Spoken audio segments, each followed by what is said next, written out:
காலை சூரியன் பிரகாசமாக இருந்தது.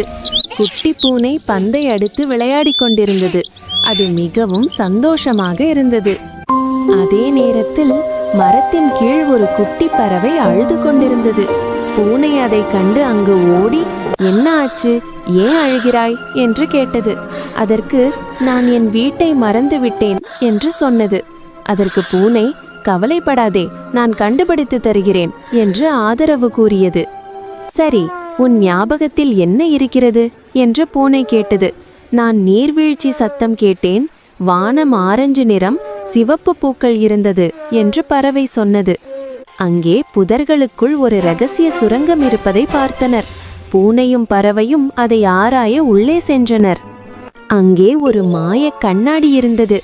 அதை பூனை அணிந்தவுடன் மறைந்த பாதைகள் ஒளிபொளிந்து தெரிந்தது. திடீரென்று ஒரு காட்டு சிறுத்தை அவர்களை துரத்தியது. அங்கே இருந்து பூனை பறவையை தூக்கி வேகமாக ஓடியது. ஆமை சொன்னது, நீலப்பறவைகள் மலை மேல் கூடு கட்டும், மலை மேல் போய் பாருங்க என்று சொன்னது. சரிவான மலை. பூனை வழுக்க போனாலும் பறவை தனது இறக்கையால் பூனைக்கு உதவி செய்தது. அங்கே ஒரு பெரிய காற்று புயல் வீசியது. அப்போது பூனை பறவையை கல்லின் பின்னால் பாதுகாப்பாக கூட்டிச் சென்றது. மலை உச்சியில் ஒரு அழகான மந்திர நீர்வீழ்ச்சி. பறவையின் நினைவில் இருந்த சிவப்பு பூக்களும் அங்கிருந்தன. அங்கே ஒரு அழகான வானவில் பாலம் இருந்தது.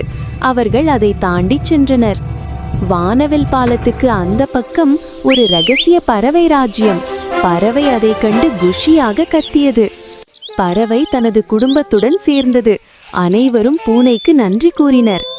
ராஜ்யத்தின் தலைவர் பூனைக்கு ஒரு நட்சத்திர லாக்கெட் பரிசளித்தார். பறவைகள் வானில் நடனமாடின. இதயம், நட்சத்திரம் அழகான வடிவங்களில் ஆடின. நீதான் என் பெஸ்ட் ஃப்ரெண்ட் என்று பறவை சொன்னது. பூனை மகிழ்ச்சியாக வீட்டுக்கு திரும்பியது. நண்பனுக்கு உதவுவது பெரிய வீரத்தை விட பெரியது. தைரியம், நம்பிக்கை இருந்தால் எந்த வழிதரவலும் இல்லாமல் நல்வழி நடக்கலாம்.